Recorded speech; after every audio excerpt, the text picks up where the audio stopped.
Hello everybody and welcome back to another video. In this tutorial I'm going to show you how to build a server using Deno and the CoinMarketCap API so it could fetch real-time cryptocurrency data. I'm going to show you how to combine Deno's built-in features with the external API to pull data efficiently while keeping your server secure and lightweight. By the end of this video you would have a working script that runs on a server and logs cryptocurrency requests. Now right here I have the Deno website pulled up. If you don't have Deno installed, it's very simple on a Windows 10 or Windows 11 machine. You just click this little copy here, go ahead and open up PowerShell and paste it in here. When you run that command, Deno starts up. Now let's get the project going. First of all, let me give you an overview. We're going to be using Deno, runtime for JavaScript, and it supports TypeScript. We're going to be using the CoinMarketCap API. If you don't know how to get that, you just type in Google coinmarketcap.api in Google, click the first link, create an account. This is how the account looks on the back end. Your API key is right here, and that's where you copy it and bring it into your project. And at the end, let me show you the result. We're going to be creating something like this, where we make a call to localhost port 8000 and we pass in the crypto that we want to see the information on, all the data including its current price. So if this is something you're interested in, get ready, open up your VS Code and follow along. Alright, I have VS Code opened up here.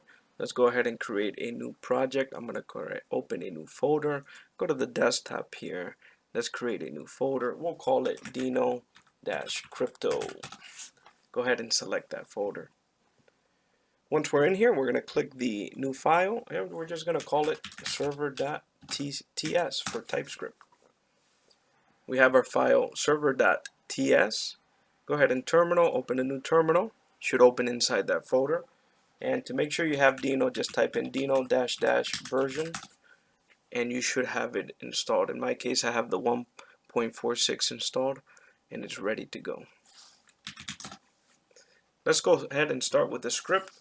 The first things first, we need the server in order to serve this request, and we're going to use a standard library from Deno, so we don't have to install any additional packages. It just pre-downloads it and runs it. To do this, let's go ahead and do import. Then we want our braces here, serve, not server, serve from, and then right here we're going to put http as Deno, and it's already loading it up here, server.ts. That's the correct one. Let's go ahead and import. We also need to write JSON, and read JSON, and it's from Deno land standard library encoding. Nope, that's not right. It's not completely updated yet, so I need to disable this. I don't need it telling me. Let's see here, extensions, Codium, disable. Okay, I'm gonna disable Codium because I really don't need that right now. Okay, so the reason we need write and read JSON because we're gonna be keeping track of the history and also be able to add a watch list where we put a symbol in and remove it, and it's gonna be all part of this script. So here we're gonna put from not the encoding, https Deno land /x/JSON file mod.typescript. Alright, so we have that. And right now it's giving me an error, but it doesn't really matter. So let's go ahead and create our constant. Our first constant is the API key. And this is where you put your key right there. I'm going to put mine in just a second. So that's where you put the JSON key. We're also going to create a constant for the history file.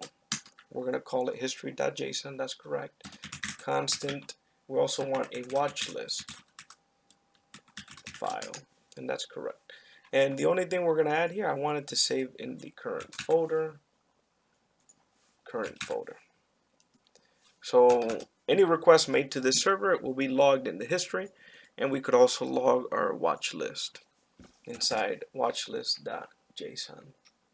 To begin, we're going to create an asynchronous function, and for some reason, I don't know why, I thought I disabled Codium. Let me see here.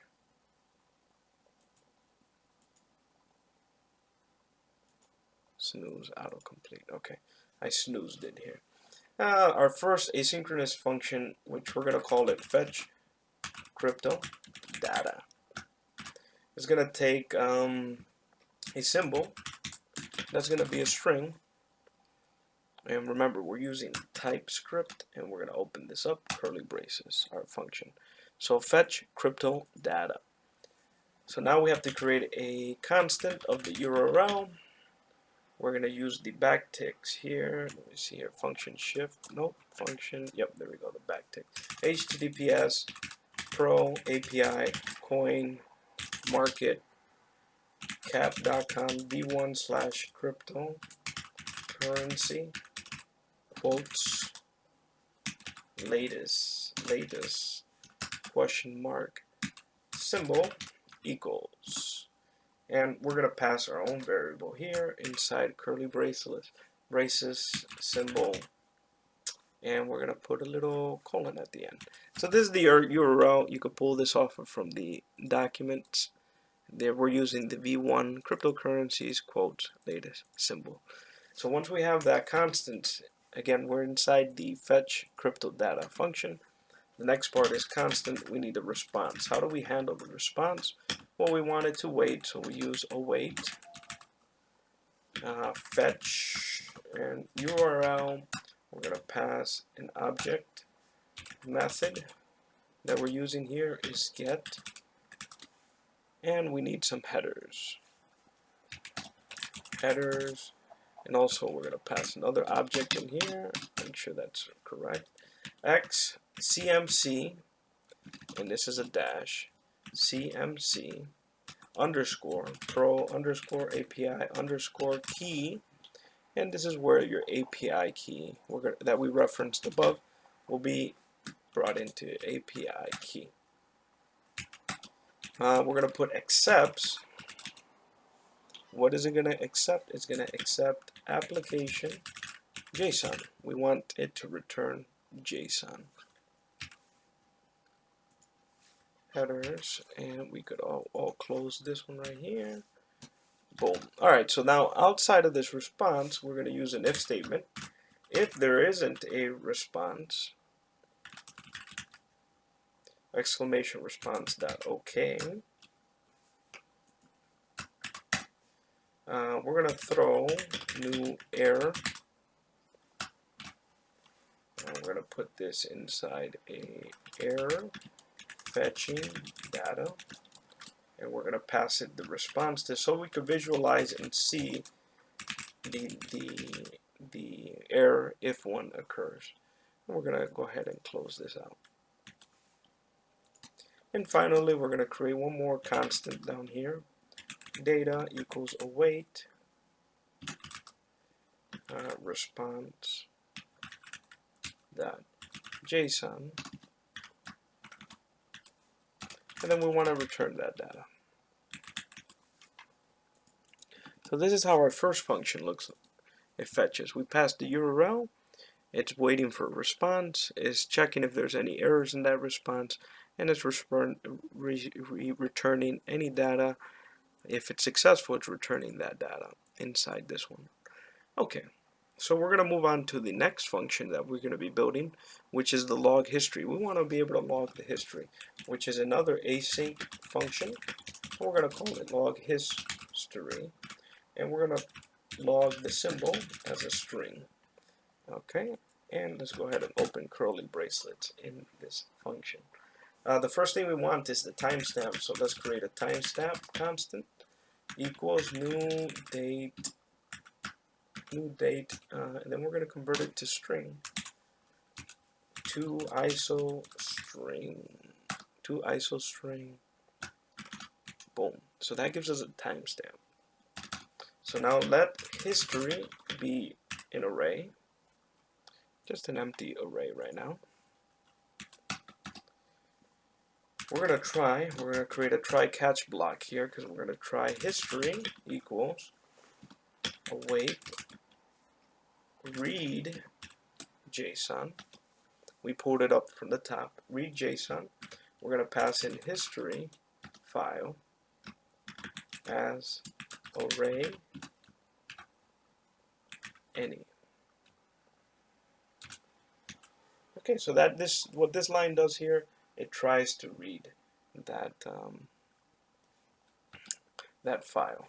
And history references, it's not assignable. History catch. So now we have to do a catch error, and open up another bracket here.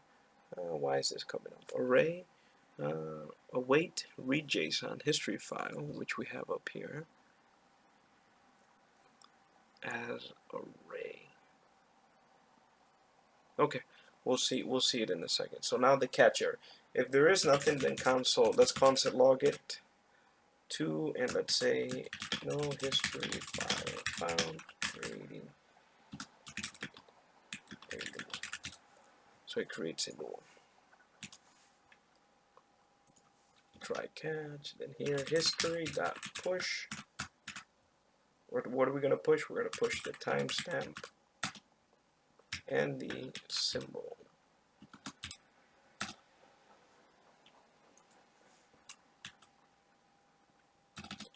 Await write JSON history file history basis 2. Okay, so this function here, timestamp, yep. Okay, the intelligent, okay. This is gonna work because it's gonna work. The IntelliSense have to disable all this other stuff. It's not assignable.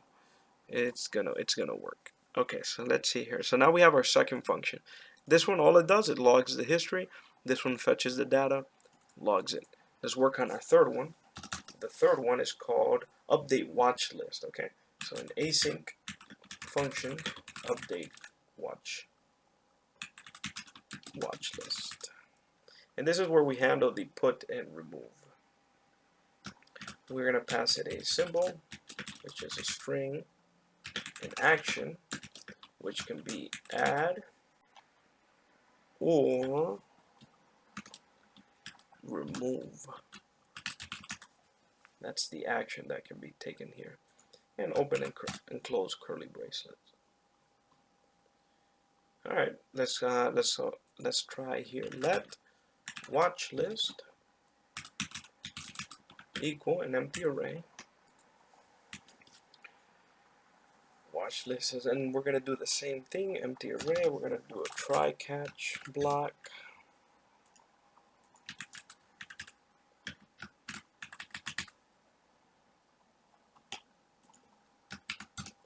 Try catch block here. Alright, so let's try it again here. So here, watch list equals await read JSON. The file is watch list file. It's going to read JSON watch list file, comma, spaces 2. Return. What are we returning? Added. We're going to pass in the symbol.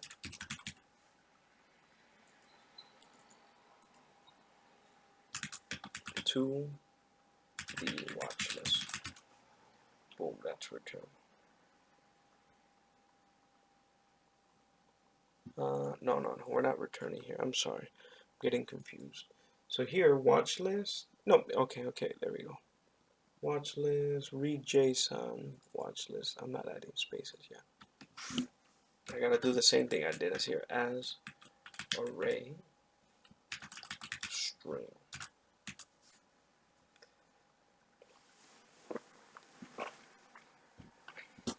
So here we're just copying the same thing we did up here. History, we're as an array, and now watch list as an array string. So to continue here, once we have that as a string, now we're gonna catch if there's any error, and again the same thing, console log it.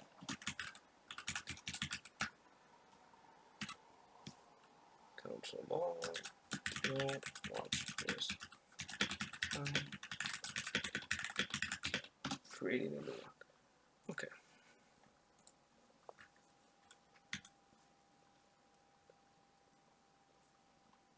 So now we have to handle the add and the remove, and we're going to use an if statement for that.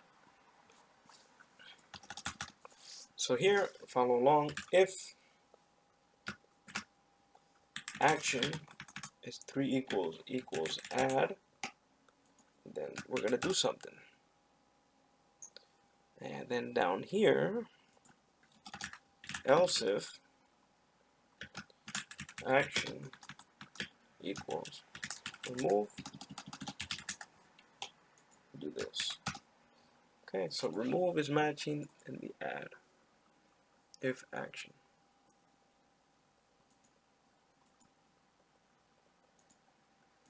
Yeah, good catch there. It has to be lowercase, so it did catch that. Okay, so no, don't put that in there. Okay, so now in here, we're going to do another if statement. If the watch list that includes, if the symbol is already in there,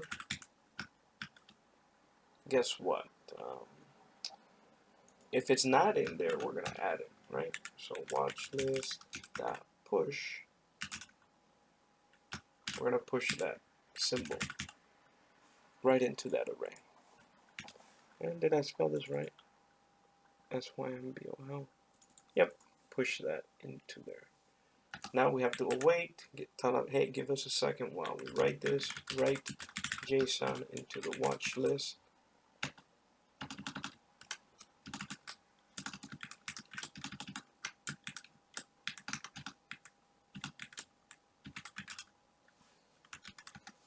Watch list.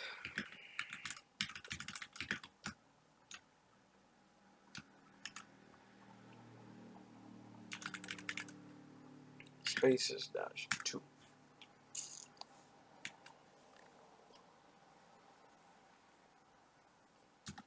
And return, add it, same thing, symbol curly braces, symbol to watch list. And here we're also going to do another else, return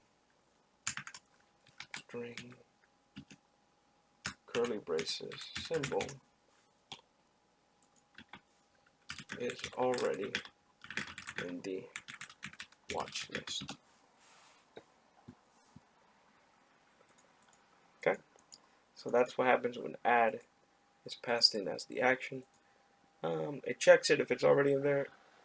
Either it's already in the watch list or it's been added to the watch list. Alright. Else, let's take care of remove, which is the same thing. We're just removing it. So I'm going to just go ahead and copy what I have over here already, and we're going to put it in here.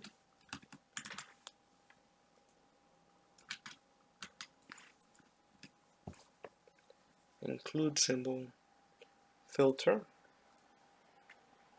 write JSON, saves it. Okay, so this one handles that. Okay, and we need our curly braces here. And there's a couple errors, but it will work. So that's the update watch list function. Now we have to work on the main function that handles the incoming request from the URL path. Okay, so now this is where serve comes into. You see how it's blanked out here? This is where we're actually going to call serve. So here, serve async request req. We're creating a function here, and that function, it's a serve. No. I'm sorry, you guys. It auto completed. serve, and that's an async. We're going to pass in a request. We're going to be working in here, and that's an object. There we go.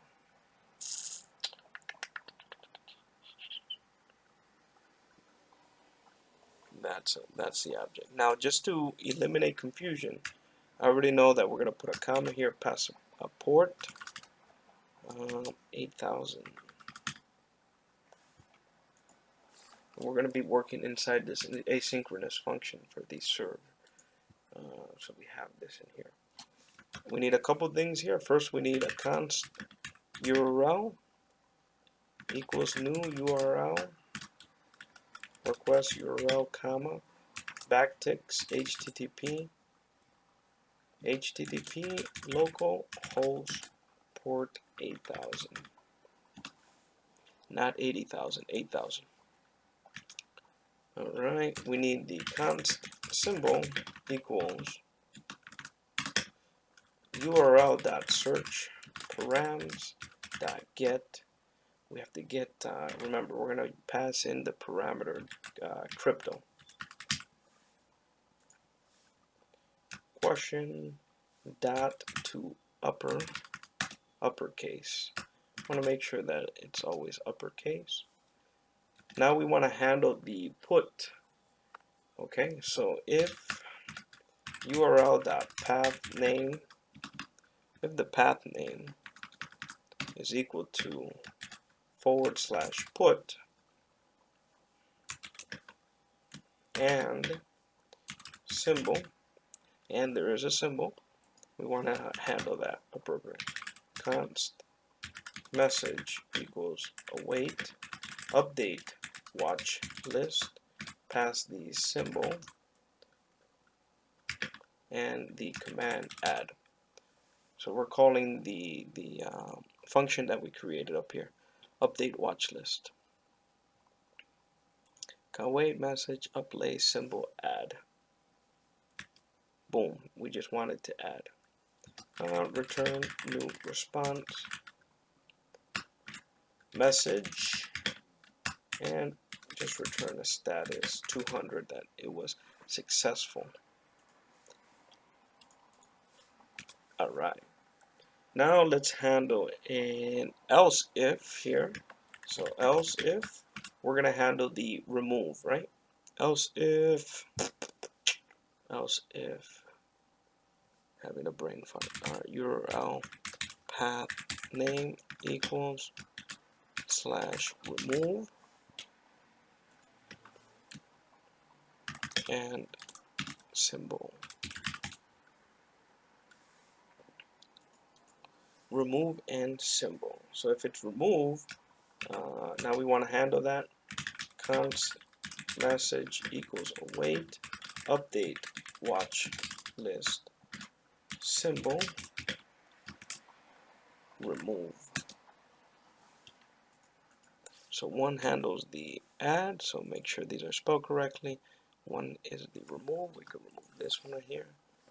Perfect. And also return new response message status 200. Perfect. Now our final one, right? This one's put, remove, else if, and we could do one more here. Else if remove, else if the URL dot path name is equal to, we're gonna handle just the /. If it's without put or remove, /, and it's then there's a symbol there.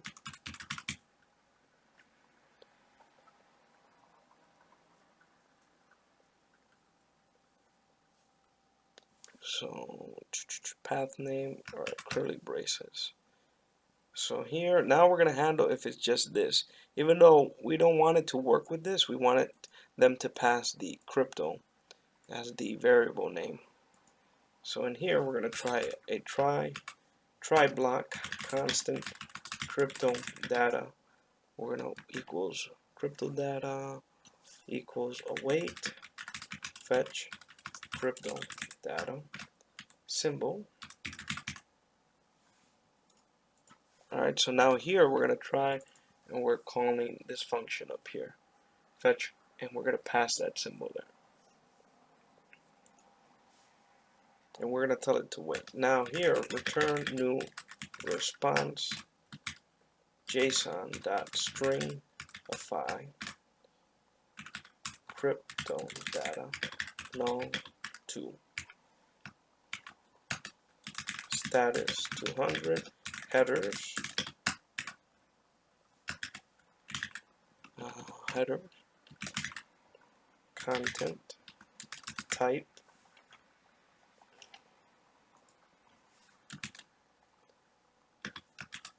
application JSON comma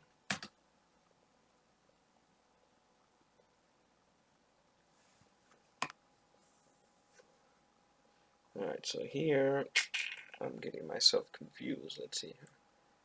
Let me see here. Here's my try catch block. There we go. So fetch cryptocurrency data, log the request in the history.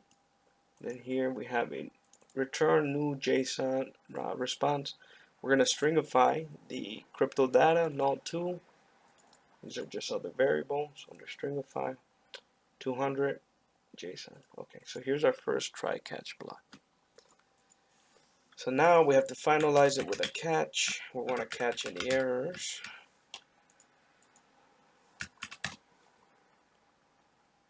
Return new response, generate a new response, backticks error, error, and then we want to pass in this curly brace error.message, just so we can visualize if there's any errors there. Error message, and we want to add a comma here, status 500 to handle that request there. Let's put it final else. If none of that happens, return a new response again. Response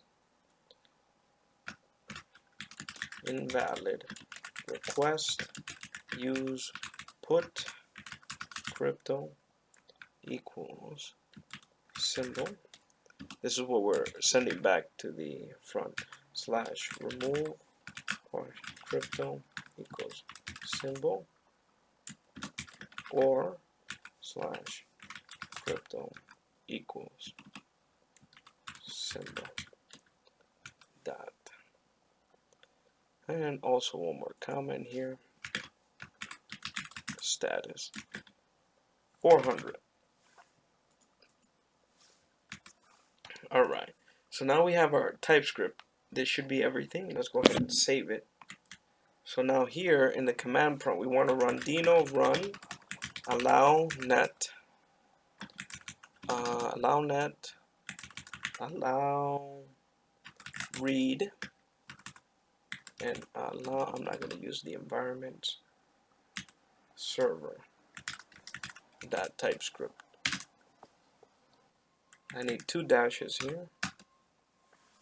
Alright, so once you run this command, it's going to download those additional standard libraries real quick, so we'll give it a second here. Alright, so we got our first error here. Semicolon at the first 56. Alright, so let me see where we have our problem here. 56.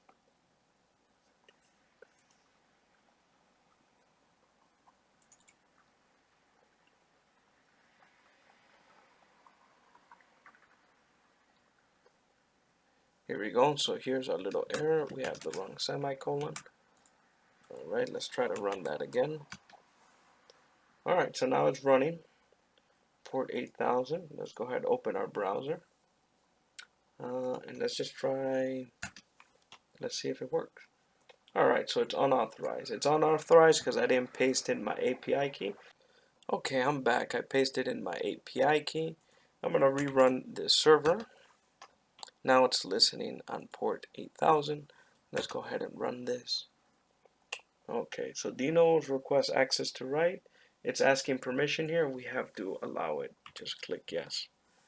Right, so it's creating that history. So we could go back to the browser. This created successfully. Now if we go back to our project, this history.json file was created.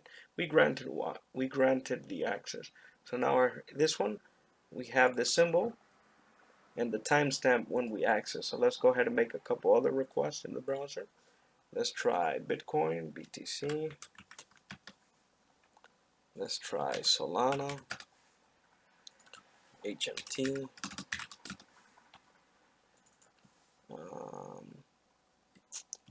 ETH. So after we make all those requests, if we go back to our project here, now our history.json file updates with all these requests. Now let's go ahead and test the put and remove and create this watch list. So let's go back to the browser and test if that's working. So here, instead of this crypto, we're going to use the put crypto equals XRP. That's going to be on our watch list. Now we go back to this one. It's going to request write access, and we click yes, type in yes to grant that. And we go back to the API. XRP has been added to the watch list. Let's add Bitcoin as well and ETH. So now when we go back into here, now we have two files. The history file of people making the request and a watch list. Alright, so let's go ahead and test the remove now. So let's go ahead and add Solana. This got updated. Now let's go ahead and remove that from the list. So instead of put, we use the remove keyword. Boom. Solana has been removed from the watch list. So now when we go back into our project here, it's no longer on the watch list. Great. So we have our log history, fetch data, function, asynchronous function, log history, and remove the watch list. Remove and add to the watch list. Yeah, update watch list. That takes in these two. And then obviously the serve function that handles all the requests through these if statements and pulls that. So hopefully you learned something new. I do apologize if I wasn't clear enough or something didn't come up clear. I will put in a link in the description for this script for you guys to play around, and hopefully you really enjoyed it. I'm going to be watching the comments, so if you have any errors, questions, you didn't understand something thoroughly, please put it in the comments below and I would gladly get back to you. Again, thanks for watching. I appreciate everybody that gives me a thumbs up and some words of encouragement, and I will continue to post videos like this. Thank you, and I'll see you in the next video.